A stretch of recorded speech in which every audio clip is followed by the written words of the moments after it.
Good evening, all, and welcome to a ecstatic, I would say, Devil's Advocate, because we've just won a very, very difficult game of football, to which I thought was great on the eye. Be interested to see what my guests think. We've got a great panel as usual. Great to welcome back ex-Man United player Phil Marsh, good old Freddie, my old partner in crime, and of course Hammer. And Hammer looks all right. And we've got a very special guest from Florida joining us, and I'll bring him in a minute. But I just want to remind you all that obviously the Devil's Advocate podcast is partnered up with Manchester Mind. So please, as I keep saying every time, I'm like a broken record, I know, but I can't get across the importance of checking up on people, making sure that people are happy. They may appear happy, but inside they might be struggling. Please, please, please ask the question. Please, please, please reach out to anybody you've not heard from. Please, please, please just reach out to people, because we all need that little hug. We all need that smile, because sometimes life is very, very difficult. So thank you for that. Just bring in Johnny K. Johnny K, welcome to have you, mate. Welcome from Florida. Well, sorry for being a tad late, but no pleasure to be on. That's typical of you. You're never on time. Guys, we've just beaten the Villains 2-1. I thought it was an interesting game from a purely footballing pair of eyes. I thought it was brilliant. I thought Villa were really, really good today. I wouldn't say outstanding. I don't think they've been the best today that they've been at home, but I thought they were excellent. So, Phil, welcome to the show, mate, as always. Just give us your thoughts on how you saw the game and where you think we won it. Yeah, I think obviously a great game. A neutral fan would have loved that game. Two teams looking for 3 points, both fired up, both in reasonably good form. Great advert again for the Premier League, and I think United were really good in the first half. I thought we sort of looked more controlled. I think now we've got some of the more experienced and bigger players back into the team. I think we can sort of see that we've got a little bit more control, a little bit more experience, and everything seems to be a little bit more calm and sort of settled, like we sort of saw last year. That was good to see for me. I think looked a lot more threatening going forward. Balls getting put into the box. Players sort of looking a little bit more decisive for me. I think obviously this season we've sort of struggled with a regular supply line for Højlund, and I think these last couple of games when we've been putting balls in the box and sort of giving him stuff to feed on, he's obviously started putting the ball in the back of the net, which is great to see. And long may that continue, because we are definitely going to need someone like him to be putting the ball in the back of the net on a regular basis if we're going to be picking up points. So yeah, that was a great positive. I think Rashford looked a lot better, more positive, driving at players. Obviously, Garnacho's been great this season, coming into his own. I think obviously for such a young player to be, putting in the performances that he's been putting in is great as well. Mainoo's another one. Everyone's massively impressed with how he's done, but I just think the maturity levels that he's shown for such a young kid to come in and sort of make that position his own. And for me, he's been probably our best player. Since he came into the team, he's sort of consistent on a week-to-week basis. You know what you're going to get. Really, really happy with the sort of last couple of games. Really, I thought it was a great game. Villa, came more into the game in the second half.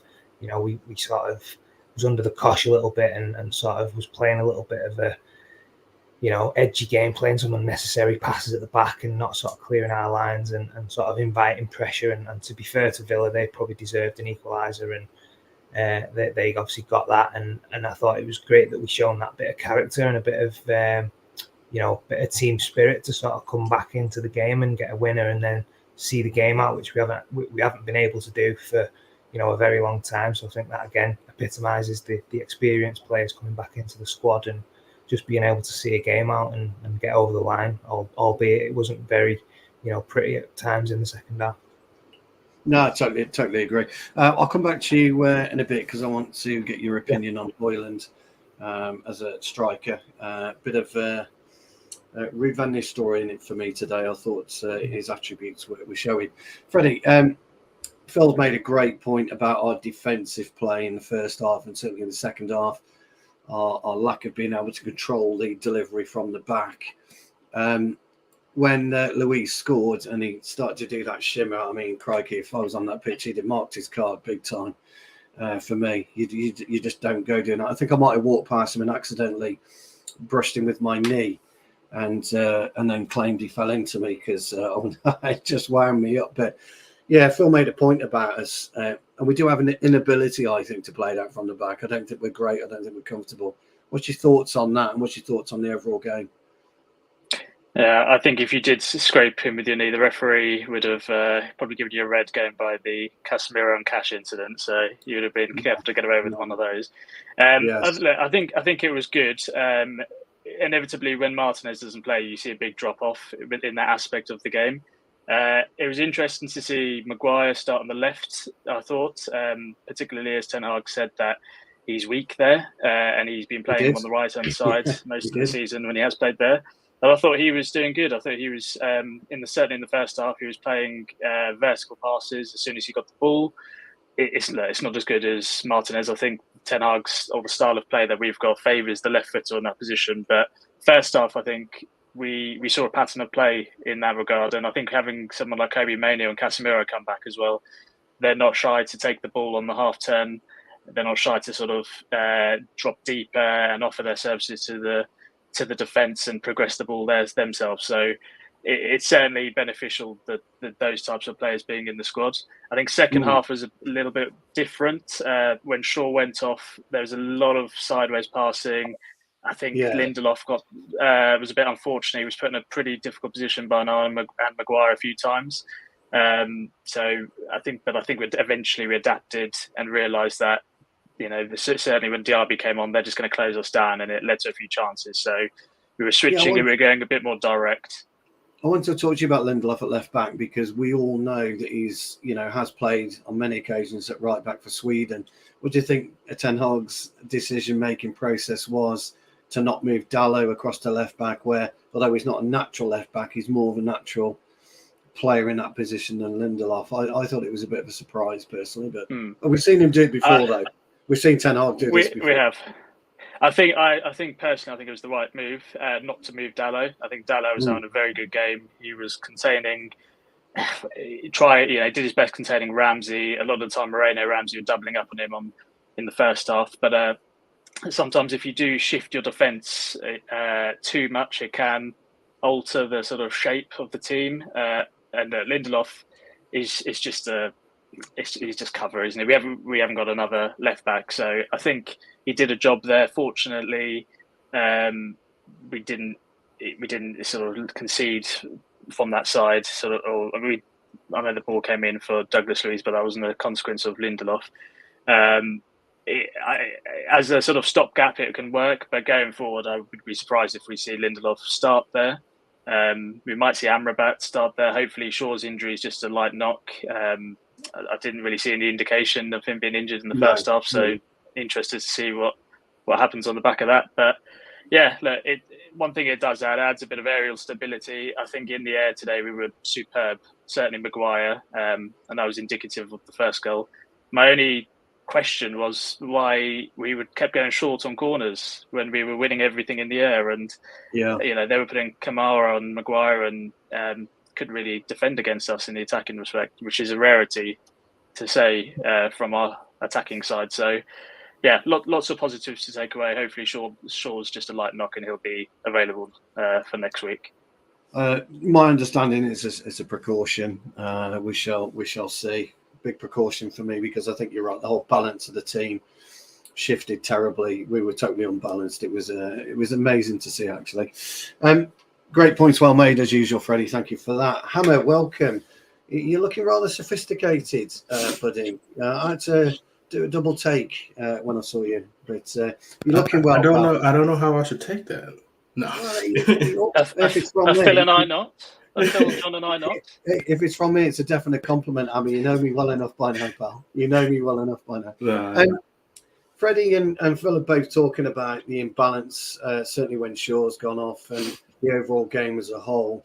I thought there were times where we had to swat Villa off like flies. I mean, we're absolutely swarming over us. What did you make of that? And How did you think that the trio of Onana, Varane, and clearly the magnificent Maguire today stood up to that? Because, and I want you to take Casemiro out of that because we were attacking. They attacked almost around the diagonal on a curvature, which allowed them to then penetrate the two. So I was quite interested to see what you thought about that, and of course your overall thoughts on the game. Yeah. I mean, I think they did okay considering all the things that started happening in the team, starting with Martinez being out for, I don't know, I don't think it's like a few weeks now maybe, and then Shaw having to go out. So I think they did okay, but I don't like seeing us doing that because I think unless we have a fully healthy team, we don't have the people to do it. I think unfortunately our depth, once we have to go onto our bench or go onto our depth when it comes to injury, there is a significant drop off in regards to how we want to do everything. Sure. Yeah, you got to just add a little bit to it. You know what I mean? But yeah, I think they did all right considering everything. And I have to give credit to Maguire. Some people were putting some asterisks on how he played tonight, and I think everybody can remember. If you saw me talking about Maguire a couple of years ago, so I'm not a big fan of Maguire, but I have to give him his credit when he does play well. And just one point that I know you didn't answer this, but I don't know if it was Freddie or Phil asked about it with Maguire being on the left side of Varane. He has said Maguire isn't strong on the left. But he also dropped Varane to the bench for a long time because he didn't even want to have the opportunity to play him on the left. So I think he thinks Varane is worse on the left than Maguire. Yes. So, they did all right with everything going, like I said, but we need to do a lot of changes, I think, unfortunately, in the summer, a little bit more than some of us might have been thinking. And somebody pointed out, and some people might not be a big fan of this, what I'm going to say. We've all slated Martial for years with his injury record, and it might not be as bad as Martial's, and he does have the asterisk for the very bad injury with the leg break, but it's becoming more and more of a consistency issue with Shaw in terms of him being injured multiple times a season, every season. And when he's healthy and he's on form, he's great and he does what we need, but we can't have that for 25% of the season, an average version of him for the other 25 and him injured for 50%. It's a good point you make, actually. We'll talk to Phil about that because I think Martinez is certainly struggling with weakness in his leg due to his injury, and it does happen. So it'll be quite interesting to. Obviously, Phil's had knee issues and things like that in the past. It'll be good to get Phil's point on that. Johnny K, welcome. Hello. Hello. Looking sharp there. Thank you. Like, is that gel in your hair spiking it? Is that? I haven't actually put gel in it today, so you're looking sharp. Not as sharp as I'm. I did have a haircut early in the week, so I feel fresher. So. My knees. Well, we're all under pressure when Freddie's on, aren't we? Let's be honest, guys. And Phil, when Freddie and Phil are on, we're all under pressure. And now Hammer's stepped up to the plate, Johnny. There's us two, I'm afraid. The ugly ducklings on our side, pal. With all due respect, I love you, really. Yeah. So for me, and I said this right at the very beginning before you come on. For me, as a football lover, it was a great game, I think, for the neutral to watch. But I absolutely loved it. I thought it was brilliant. I thought I do like Villa's brand of football. I thought we coped kind of well during the case of it, but. I want to drill down to Maino and Casemiro for you. How did they cope with it? And then your overall thoughts on the game, please. Yeah, well, I think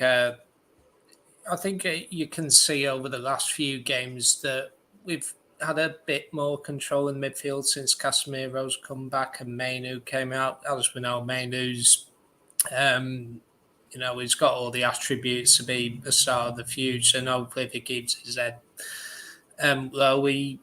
there's no reason why he shouldn't. But I think Casemiro, I didn't think he had his best game today. I think he broke up the play reasonably well. I think, like we focus always on Villa's high line, don't we? And I think Casemiro was, because a lot of times we were trying to attack, but we're over hitting the ball. And I think Casemiro was a bit guilty of that. And I was thinking, I'm sure Phil will know at a certain Paul Scholes knew how to play the perfect ball at the perfect pace. I think if if it was 10 years ago and we have Scholes playing, we would have won that game easily with that high line, I reckon. But I think I think the big difference is the midfield. While Villa had most of the possession, they did catch us they got in behind our defence a couple of times. I don't think it was perfect. However, we seem to be a bit more solid, and maybe Villa were in front of goal. They weren't great today. You could say maybe we got a bit lucky, like Watkins had a couple of chances which Onana blocked. So sometimes you can say, well, it's not your day sometimes. But for me, it was better that we had control. I think on the counter attack, we were always a threat, throughout the game. I think a couple of the comments were accurate in the first half. We did deserve to go 1-0 up. We did start the game reasonably well the first 15, 20 minutes. Then they came back into it, and I don't think we made the most of those breaks during the first half in particular. So when we went 1-0 up, I don't know why we stopped playing the way we did, because if we got a second, then you're looking at you can control the game a bit better. But for me, it's better that we do. There's some link-up play which was good today, like between Bruno, Rashford, Garnacho, Højlund there, particularly in the second half. Like there were a couple of times where there was neat one-touch play, that kind of thing. So we are beginning to link up, and I think overall the result is probably our most important result of the season. I think it's the first time Ten Hag's won an away game with a team above us in the league, if I'm not mistaken, or certainly in the top 10. But no, it is. But, I just think as a team, I've seen some people, we didn't control the game. No, it wasn't the perfect performance, but I don't blame the performance. I actually thought we were good value for the Wednesday. I thought Villa were maybe a bit wasteful in front of goal. I think with Villa since Christmas, they've lost a bit of momentum, which they had prior to Christmas, like when they beat Arsenal and City in a week in early December, Newcastle winning last week, and Chelsea winning there. So I'm all starting to go on a bit of a run. It was the perfect time to play them at their ground, and we had to win today, and that was all that was required from us to have any chance of getting the top four. Now, if we lost that game, you think top four's over. If you draw, you think it's hard to get. But now you're looking at it and think maybe I think we'll finish above Villa this season, but Tottenham's the one because they got a late winner, yes. And we've responded, say, by getting a late winner, a difficult play. So overall, you can't really fault the performance. And it's interesting when we focus on certain managers who've outclassed Ten Hag a few times, but that's 4 wins in a row against Villa we've had now since, because we lost in November, but we won the League Cup and the 3 league games since. So maybe as tactically astute as Unai Emery is, he's perhaps maybe needs to look at the way he shapes up against us, because we have picked up a few wins now, but yeah, it was a very good win, and I'm sure we'll come on to the winning goal. But I mean, I think overall I was very pleased with the performance, and we're 6 points off 4th place now, aren't we? We are indeed. We have turned a corner, in my humble opinion, and it is always humble. Guys, there's loads you watching in the there's loads you watching, and there's loads you in the chat. So please like, subscribe to the video. Please share it on Twitter. As many as you can come over and watch and listen to these fine gentlemen. That would be absolutely brilliant. Phil, John mentioned it was a tale of 2 strikers, which I thought it was today.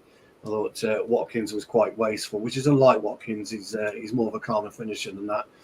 And the very young Ruud van Nistelrooy made an appearance today. I thought he was absolutely tremendous foiling today. So if you were to give an opinion on both strikers, where would you land?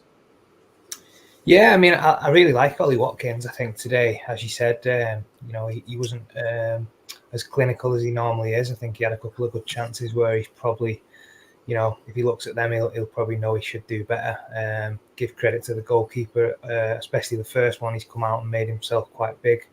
Yeah. But the second one, I think, certainly for a player of his ability, he probably should be, putting that in the back of the net. I think he's just sort of not got a good enough connection, and he's hit it straight at the goalkeeper. So I think he will be disappointed. But again, Watkins today, he always works hard and puts himself in good positions. I just don't think it was his day today in terms of, putting the ball in the back of the net. And I'm sure he will come good again. I do like Watkins. I think he is a really good striker in the Premier League, and he's sort of quite consistent as well with his performances and his sort of contributions. So hopefully he can come good in some other games when we can pick up some points against other big teams to give us a chance of getting in the top four. But yeah, obviously Højlund, I think last couple of weeks, and to be fair to him, since the start, since he came in, obviously he had the injury, so he was always coming in, not a fully 100%. And I think at the time when we was really struggling, there was a lot of pressure on him. We didn't really have anyone else who sort of could take a little bit of the limelight away from him, and it was always going to be tough for him to come in and hit the ground running. So I think obviously he's worked hard. No one can fault his work rate. Every single week he's always putting a shift in. I just think now that we're sort of starting to put a little bit more quality in terms of supply and putting proper balls into the box, what a centre forward can thrive on. I think he's been maybe guilty of sometimes coming a little bit too deep and not staying in the sort of between the goalposts in terms of a centre forward like Van Nistelrooy you just touched on. He was somebody who just lived and breathed in that penalty area. I think he only scored one goal for United outside the box. Sure. So that kind of shows you his predatory instincts. And I think now that we've started to see what Højlund's about, he makes some great runs, he puts himself in good positions. We're sort of starting now to sort of the pennies dropped. We're starting to put balls into the box, and hopefully he can sort of just keep finding himself in them positions and putting the ball in the net. I think for a striker it's massive when you've been going through a drought and you've not been scoring goals, your confidence is low, you never think that you're going to score and you start snatching at chances and stuff. And now that he's sort of getting into a little bit of a rhythm, he's hit a purple patch, he started scoring regular goals. Hopefully the confidence is going to keep building with that. And as you say today, the goal, it was just a corner. I think Maguire deserves a bit of credit. He was a threat today.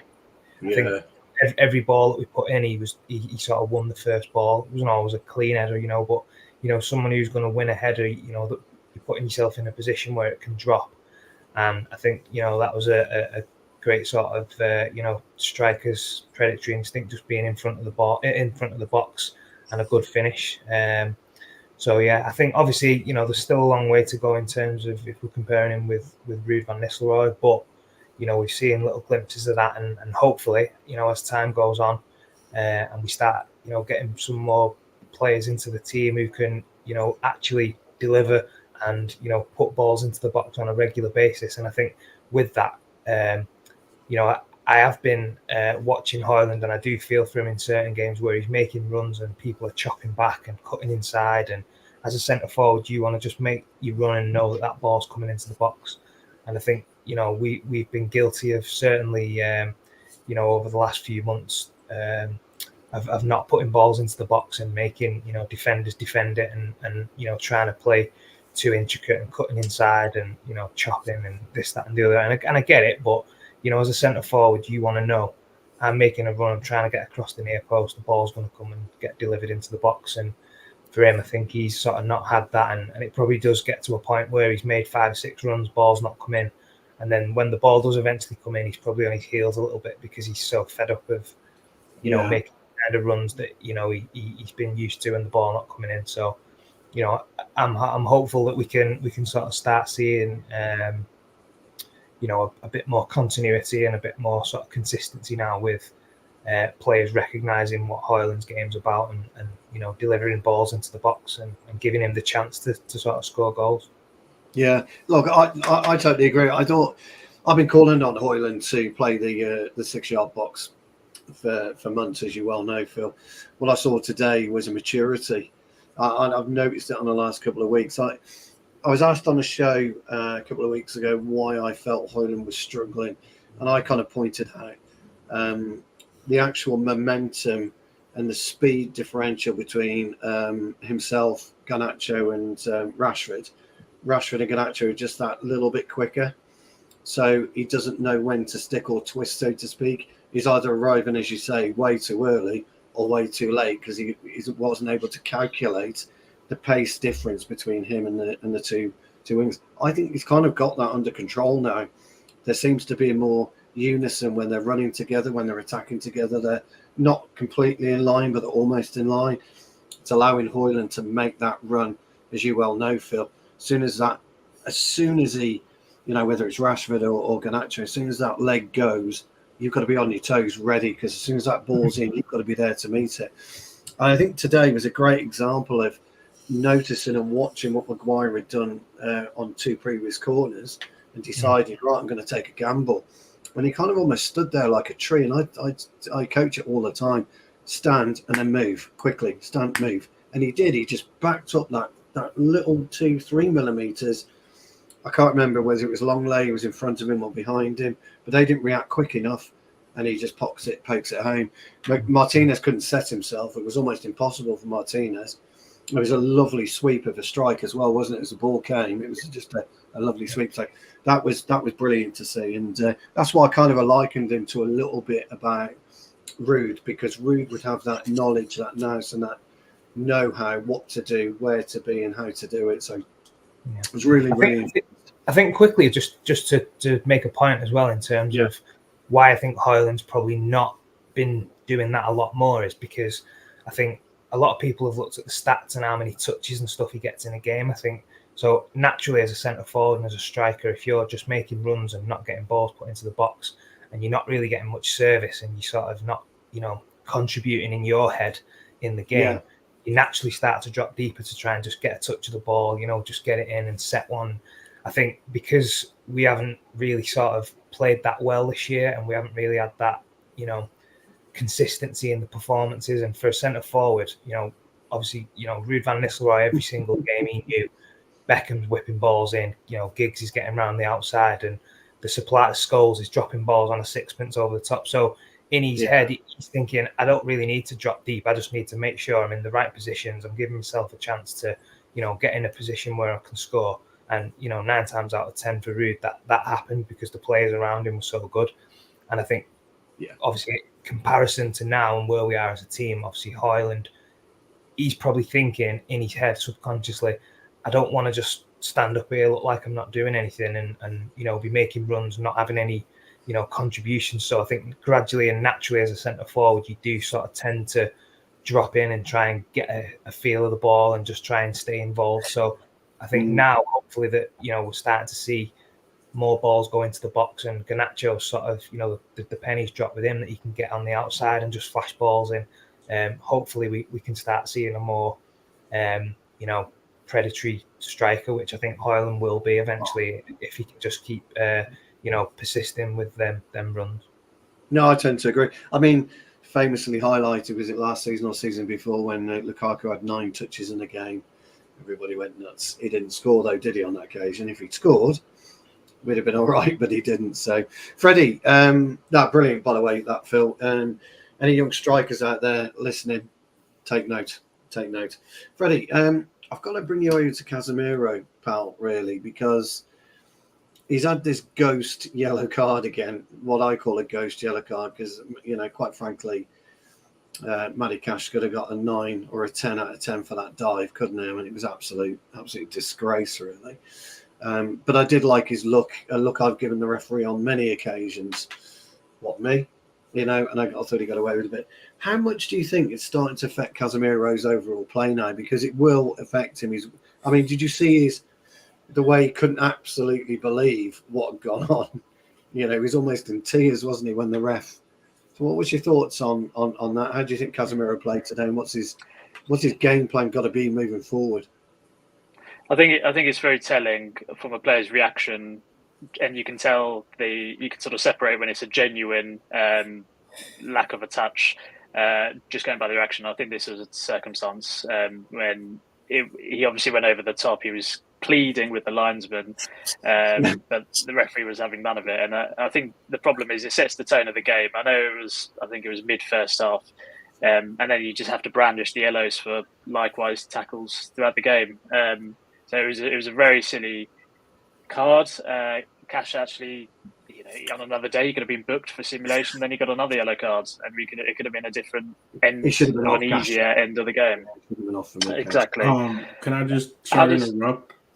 If we can find the video, I think it might have. We can still have the conversation, but I think it might have been for dissent.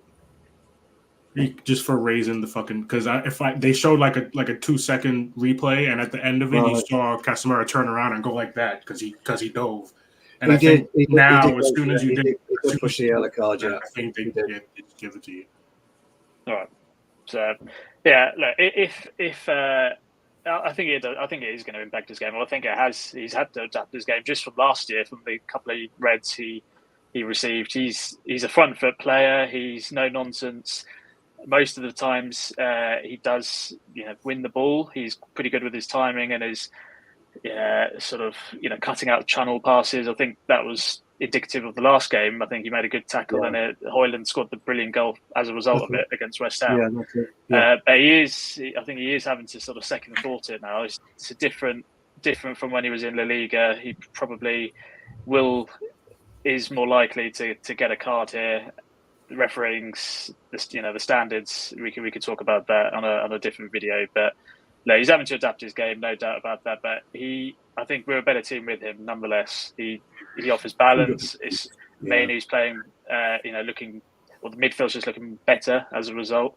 I think it was interesting that he's playing a lot deeper than Mainy. Mainy's having a bit more authority to push forward, with Casemiro sort of dropping into the defence at times.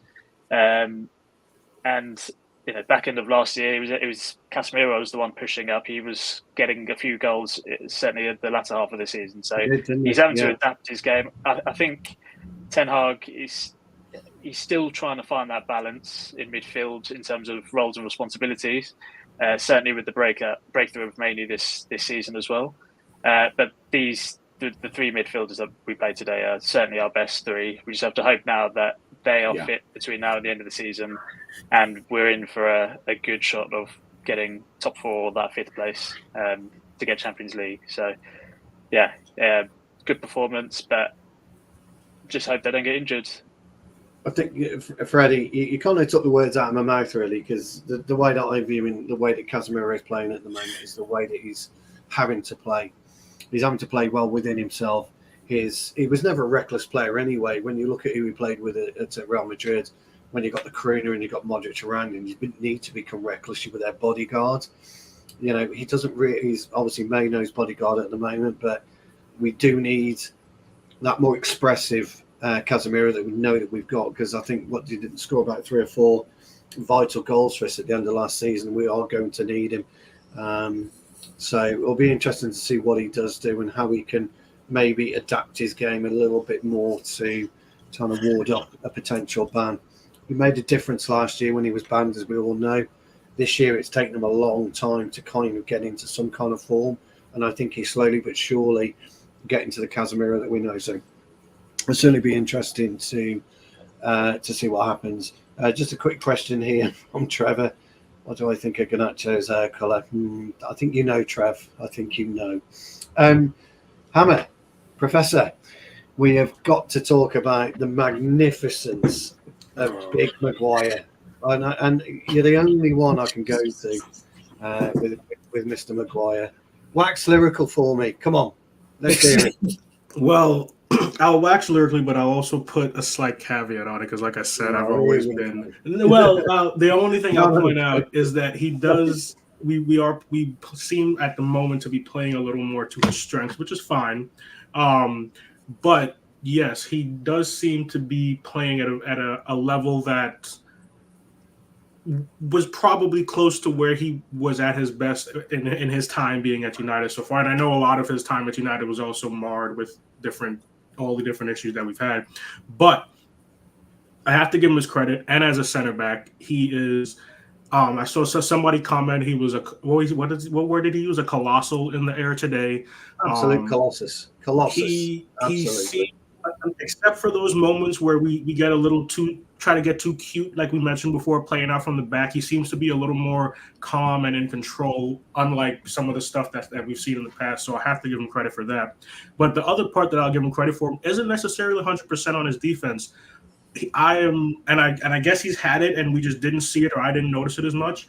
I really appreciate the passes that he's able to play. Of course, when he has the time and all that, but we've never, not never, but in recent years, we haven't had enough players with that quality of a pass. And he's been doing pretty good, spraying it out to the left side when people open, whether it's Rashford or Shaw out there at times, or sometimes some of our midfielders drift out there as well. Hey, Trevor, listen. I'm not gonna you carry on. No, I will wrap it up. So I'll give him his credit. And the other issue is having to come in. I think he's been a little bit stop-start. Some of the injuries gave him a run. Yeah. But, Varane started playing well again. Martinez was coming back. So I think I have to give him credit also on his professionalism, as we've all commented on overall in the past. So he's starting to get back to his form, and he's keeping the same professionalism that he's always had. So what you said is absolutely true, actually. A centre-half, I feel I tell you this, really,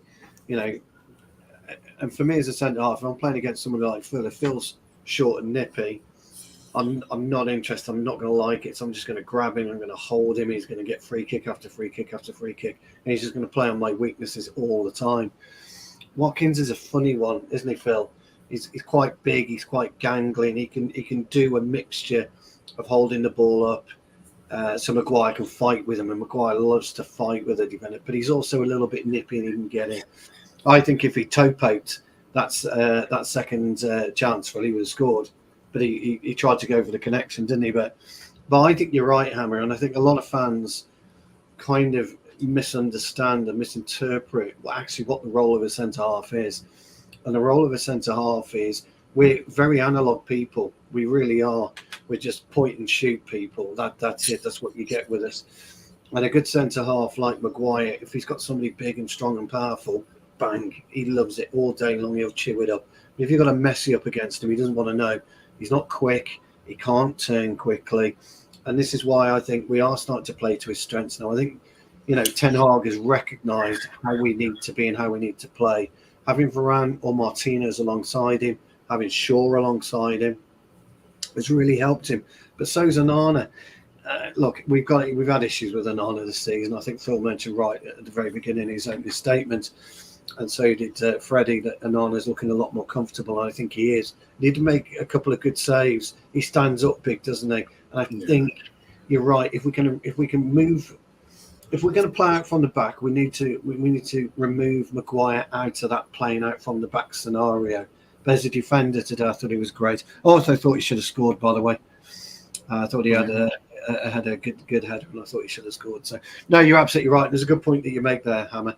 And people have got to understand the difference and the way that Maguire, fits in.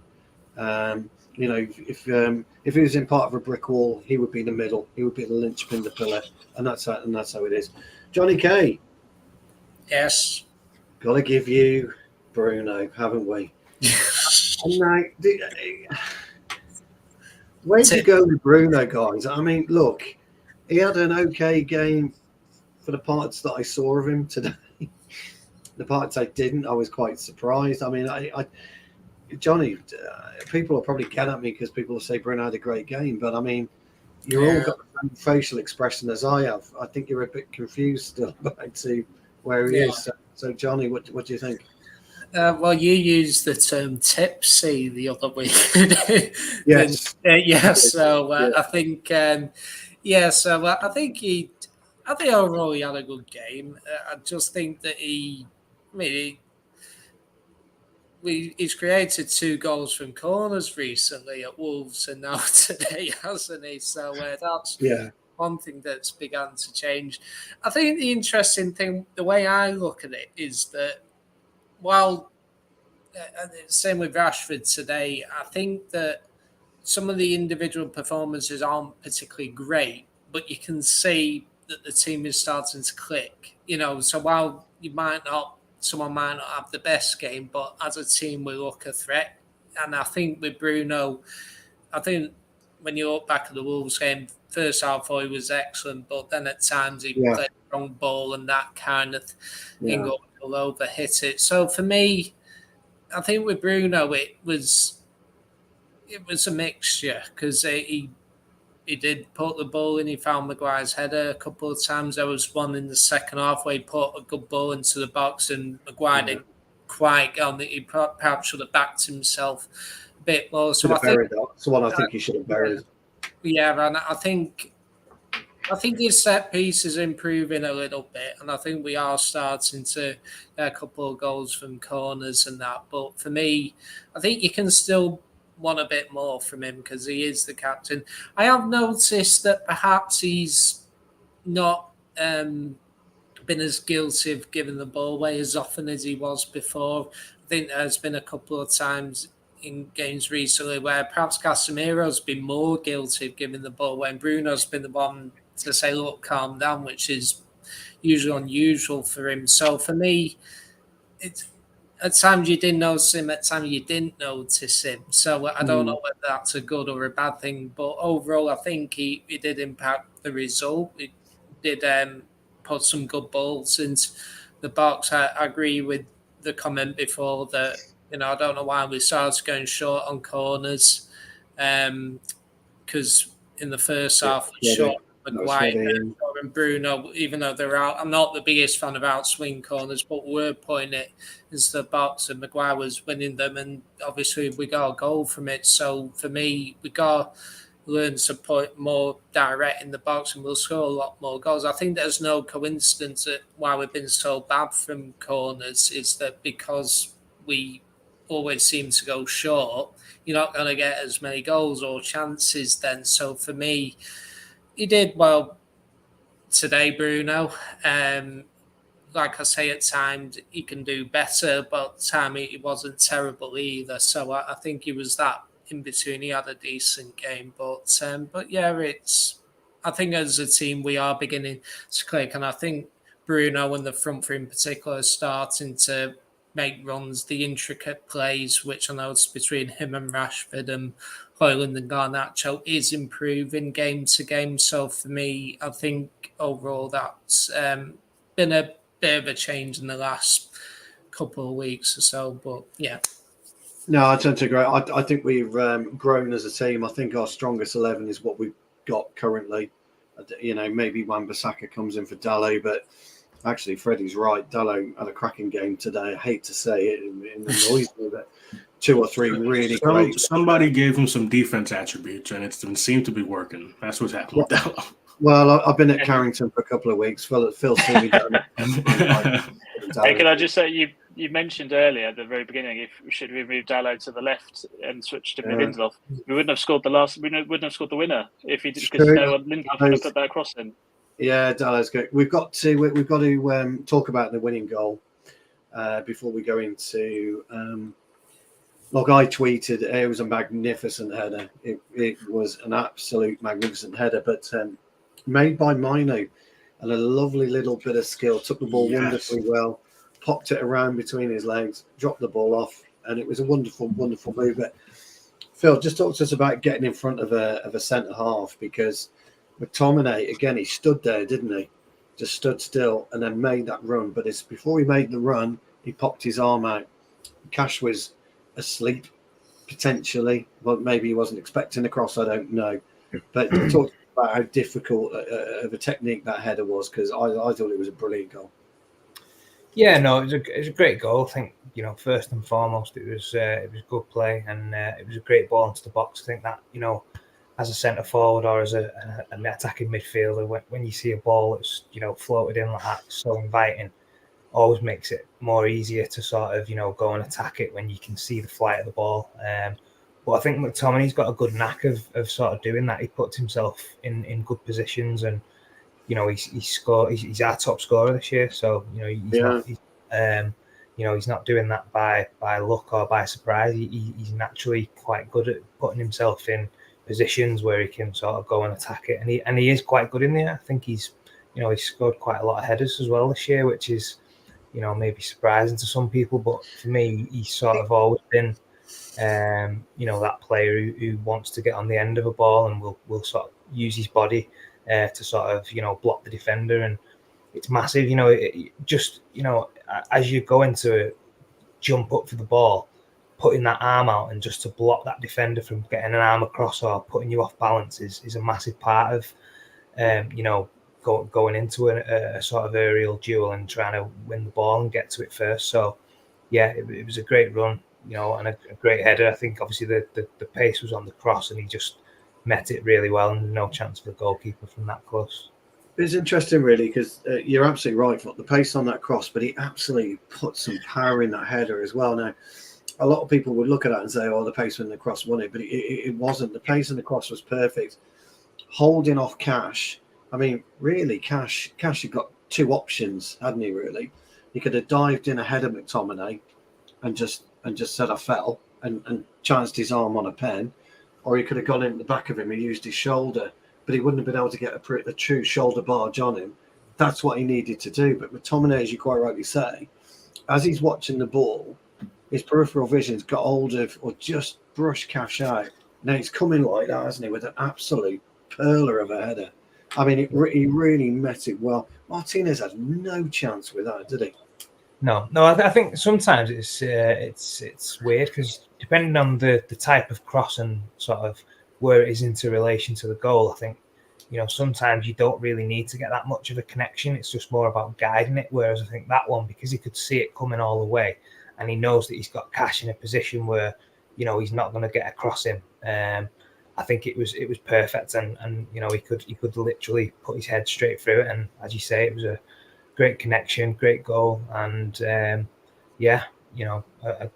great goal to win the game. I think McTominay's sort of shown this year that playing a little bit more advanced, he can sort of find the back of the net and become a bit of a goal threat. So yeah, obviously Ten Hag's used him and sort of made a good tactical substitution there to bring him on. He's obviously come on and bagged the winner, and as I say, he's the top scorer this year. So it's not a sort of surprise, or it's not luck that he's found himself in that kind of a position. I think he's sort of got a knack for that, and he's sort of proved this year that he can add that to his game. Obviously, a lot of fans have been used to him playing with Fred for so many years in that defensive role, and maybe forgotten that this was sort of a big part of his game, especially coming through the academy and the youth. This was a striker, wasn't he? Yeah, he was a striker, wasn't he? This is the kind of stuff that we've probably been he'll have been used to, and sort of his bread and butter. So it's good to see that we can utilise him in them positions when needed.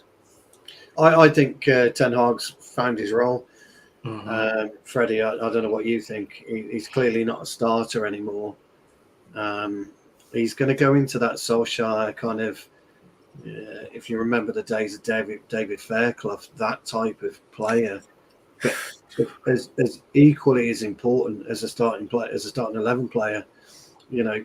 Again, a lot of fans will think, well, you can't be a starter in football. You don't have to be a starter in football to make a difference to the team.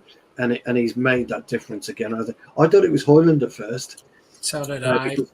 Højlund was just in front of him, but just behind him, wasn't he? So he got Højlund in his way as well to an extent. It was a tremendous. What do you think, Freddie? Do you think Ten Hag's kind of excited with that? I do. I mean, I also think it's quite poetic that McTominay and Maguire were the two standouts on the day when West Ham got a drubbing. So, they've saved us a lot of points this season, which is good. But I think with McTominay, it wasn't the criticism. I think the main consensus was that he shouldn't have been an automatic starter with Fred, as Phil touched upon. You need a squad of players, and this guy, he's come through the academy, he gets what the club is, he knows the Manchester values. I think Ten Hag has found his role. Comes off the bench, he will get you a goal, and he's a little bit like closer to a Fellaini. Put the ball in the box and he'll get a head on it. That Brentford game, I couldn't believe it, and he's shown this for Scotland as well. He's getting goals aerially. He's also good, has got a good shot on him. So he's a good threat. In Europe for Scotland also. Him and Højlund, I think, in the qualifiers. Yeah, I thought they were. So I think the thing is, it's sort of horses for courses. In some games it works. He's obviously he's our main attacking threat off the bench. in most games, I don't think it will. I think we need better options technically. I think or more rounded options, should I say, from the bench. So I think at this moment it's working. I think we need to strengthen our squad depth further in the summer because it's not going to work every game. In short, because he might get a goal. Yeah, if you put it in the box, he might get a goal. But I don't think his gameplay in midfield is of the quality of a title-winning team. So actually, Freddie, you're right there, because he becomes that luxury player that you can't afford for 70 minutes. You have to have a luxury player for 20 minutes, maybe. Exactly. He becomes that type of player. It's absolutely brilliantly pointed out. That is. This is why I just want to touch. Sorry, I just want to touch that the cross was brilliant as well. I think it goes understated, and Mainoo's touch. I think it's the difference, isn't it? It's the composure in the final third on the 85th, 86th minute when your legs are heavy. You're looking at the clock. You can switch off. For Mainoo to just do that little one, that little flick to Dallo, and first time, superb. No, it was a wonderful cross. It was almost arrowed, wasn't it? It was brilliant. We don't see that much. Yeah, we don't see it much as United now, and it's brilliant. No, you don't see it at all. I mean, I thought at first he drove it by the top of his foot, but it was an instep cross. He used the top of his instep. It was a wonderful, wonderful cross. Guys, this is why you tune into the Devil's Advocate podcast, because you've got so much knowledge and me, and that's where we are. Guys, we're going to have to wrap this up pretty shortly. I've got things to do, I'm afraid, tonight. So there's still loads of you watching. Please hit that like button. Please subscribe. Tell all your friends and family about this channel, and come and get involved and come and enjoy it with us. I just quickly want to go through scores, so to speak, in terms of player ratings and your man and a match. So just a quick Anana, 6, 7, 8, 9, and we'll go around the panel. So Phil, for Anana. I think 7 today. I think he made some big saves, the ones off Watkins. So I think a 7's around about the first score for him. Yeah, I was happy with that. Fred? 7.5. I think he was very good. A couple of saves. A lot of them were at him, but you've got to be in the right place to save. You've got to be there, haven't you? Yeah, totally agree. Hammer? I think I'll go more on the Phil side of the 7 and agree on that. Again, same thing, great saves, but I will be slightly harsh and say he did have some of his passes were misplaced. One of them was directly to a Villa guy late in the second half. So yeah, no, fair enough. Johnny K. I agree about 7 for me. Made some good saves. I think a couple mishaps, but I think it was encouraging to see him come off his line and deal with the ball. So yeah, 7 for me. He gets a 7 for me as well. Dallo, interesting one. Normally for me, Dallo would be languishing on a 4 or a 5. Can't do that today, I'm afraid. So, but interesting one. For me, I think Dallo today probably one of his best games. I'd give him an 8.5. I think he's got no argument with that. Good on the ball and a great cross with a sort of McTominay header. So yeah, I think an 8.5 today. Yeah, 8.5. I've been hugely critical of him during his career, but I think me too. He could be, argument for man of the match with Maguire, and if he continues, player of the season potentially. I'm going to bit of a curveball, and I don't know. Unpopular. Well, look, if he was to play at this level that he played today, it's a different conversation, Freddie. You're absolutely right, mate. You're absolutely right. It's a different conversation you're having. He's been the only fullback that's been fit, so I probably had a bit of. I mean, on normal occasions, I'd put him on a 4 or a 5, but I can't do that today. Hammer? Yeah, I was going to go a little lower, but actually I think I'll also echo the 8.5. Like I said earlier, I have to give him credit for how much his defensive work has improved. Yeah. Johnny K? Yeah, 8.5.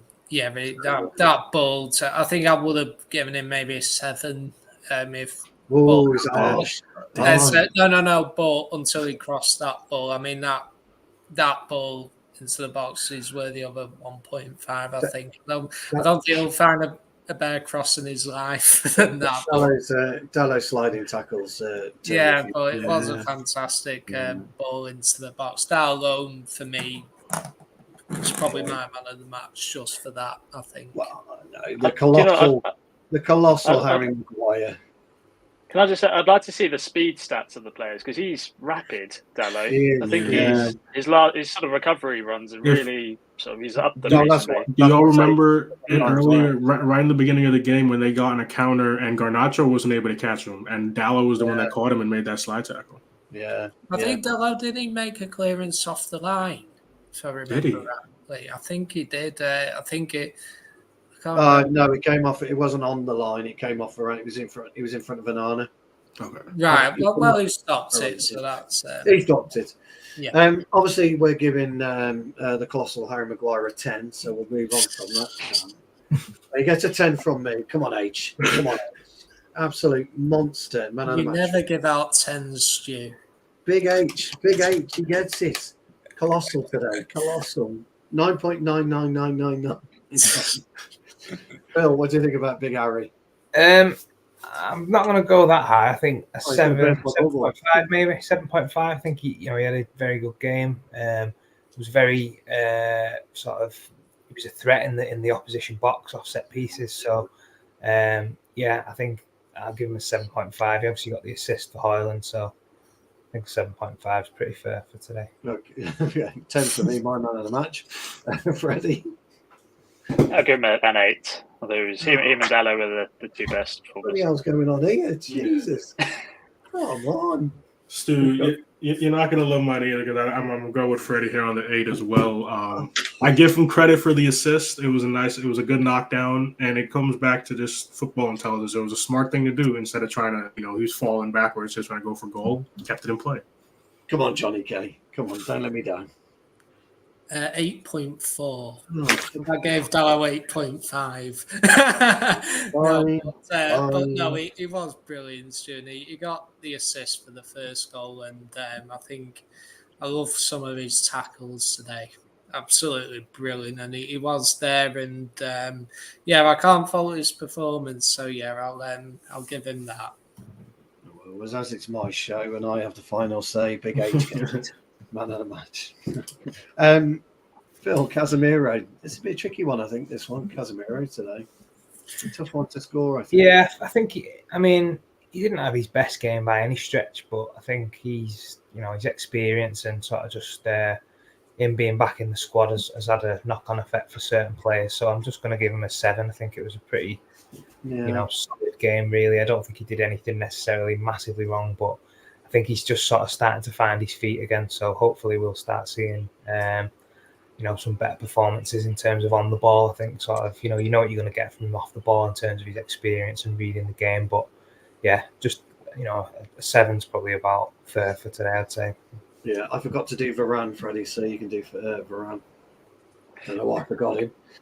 Yeah, straight to midfield. I'll give him a 6. I'd have been in trouble. I'll give him a 6. I'll use 6 as the average. He was relatively solid. Did the basics right and didn't really do much wrong. So give him a 6. Okay, I do need to kick this on a bit now. So you get Maino, Hammer. I will give the kid a 7.5. I could have given him an 8 as well, but I just think he's been playing really well and really consistent. And like we've mentioned a few times, with Casemiro coming back, I think we're going to see him play even a little bit better.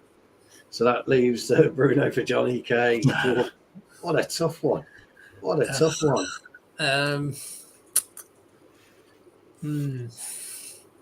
Well, I think he was. If I'm being critical, I think he was at fault for the goal. He should have charged out. He should have allowed that ball to come in.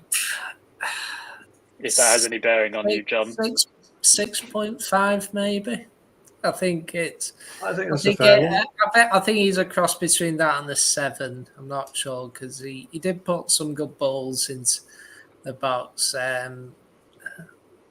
Actually, maybe I'll be generous and give him a 7. I think just because I think he did put the ball in for the first goal. He did put a couple of good crosses in as well. So and I think he had an impact on the game to a degree. So Yeah, I'll give him. I'll give him a 7. I think.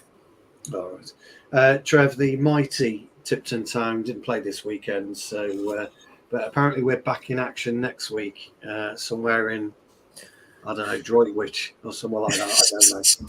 But anyway, and I shall be frequent. I shall be on that pitch, and don't worry, I'm sure I'll have a sin bin or two to talk to you about. Phil, I'm going to give you Hoyland, actually. Excellent for me again today. Yeah, I think Highland was really good. I think I'd probably give him an 8. I think obviously got a goal, making better runs and sort of getting in better positions. So I think, continues his goal scoring run as well, which is always good as a centre forward. So yeah, I think 8's probably about right. I had Dallow as my man of the match. I give 8.5, so I can't really give him anything higher than that. Tries giving you a 3, Phil, because you never smile. You always smile. Give him a smile. Some people, is this Stu? All right. No, I know. You're a 10 for us. Well, considering I'm in the US, I can't watch it. Freddie, I'm going to give you. Actually, Freddie, I'm going to give you McTominay after I've just gone to Hammer and Johnny. So, Johnny, I'm going to give you Rashford, and Hammer, I'm going to give you Garnacho. And then, Freddie, I'm going to give you McTominay, because I think McTominay obviously deserves a shout. Yeah. Rashford didn't really impact the game. You bet you, Trev. In the way he could have done. He was sloppy a couple of times, offside. Yeah. Intricate play. I don't know. He had more chance in the second half. Start of the second half, he had a lot more time with that chance than he thought.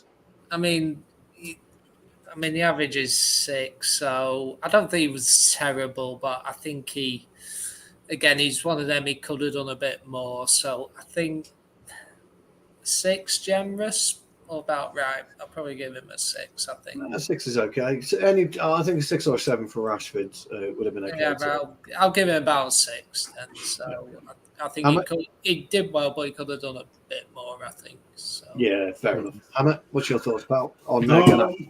I will. Tough one, Garnacho today, I'm afraid, fellas. I thought he was okay in patches. Yeah. I'll give him a 7, slightly more than average. And just because, and it's an explanation I use every once in a while. He had one of those games where I just didn't notice him. And for me, if I don't really hear you being involved in things going on in the game, I just assume you're not having a great game. No, that's a fair comment. And finally, Freddie, the match winner. And you've got to call him the match winner. 7.5. I think if you get the match winner, you're above average, above median. He's got us a fair few points this season, popped up with some very important goals, so 7.5. Yeah, no, totally agree. And once again, the colossal Harry Maguire, man of the match with a striking 10. What a legend he is. Guys, thank you ever so much. We've just done over the hour. I'm in trouble. Over the hour, I'm in trouble. So we've just done over the hour. I just want to thank you all very, very much for coming. Just a quick reminder that Devil's Advocate podcast is a partner of Manchester Mind. You can see the number scrolling at the bottom of the screen. Please text and donate. Every penny counts when trying to save somebody's life, because ultimately that's what it is. It's saving somebody's life. So please, please, please dig deep. Please reach out and talk to people, because you just never know. You just never know. And Phil, sorry, Stu, can I just say on that, just on the Manchester Mind thing, I know we got to go. I would just say, yeah, very much so. Things like that are amazing things for people to use. I'm somebody who struggled from, I'll say, probably about the age of 14 till my early 20s. And yeah, having people to talk to, I'll be honest, is probably one of the few reasons why I am still around. So. My old mate Jarvis is in the comments. He said tomorrow we'll talk about Maguire because he thought he had a mare. No. I think he might. I don't know if he's winding me up or not. I can't work it out. But there you go. Phil, where can people get a hold of you and say hi? Yeah, my Twitter handle's underneath at Marshy20. So yeah, that's you. I am. you back playing or? Back in training, just taking it easy. Right. Didn't want to Right. sort of rush back and sort of go full steam ahead. I've just sort of been in the gym doing my own little bits, just getting myself back into a base level of fitness, and then hopefully, in the next couple of weeks, I'll maybe start, getting some match fitness under my belt. So yeah, maybe 2 or 3 weeks away, I'd say. Great. Good luck with that. Been to Carrington recently, or? I've not since before Christmas, no. So Yeah. hopefully, Yeah. I'll get back in there at some point this year. Hopefully.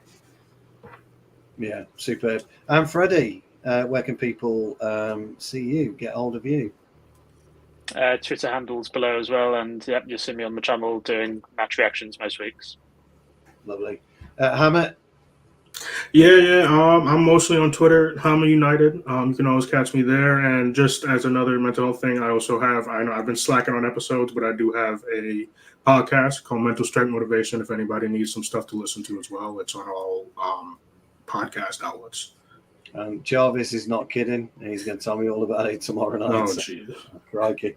And Johnny K, where can people find you? Yeah, well, I've just realised I left my Twitter name on, and I've that's been on it for a while. So if you want to find me on Instagram at John_Kermode. So there you go. Lovely. Great stuff. Well, listen, thanks all for joining me. Thanks everyone who's been in the comments. Thanks for likes and subscribes. I'm not actually sure what's coming up on the channel this week, so watch out for any tweets, please.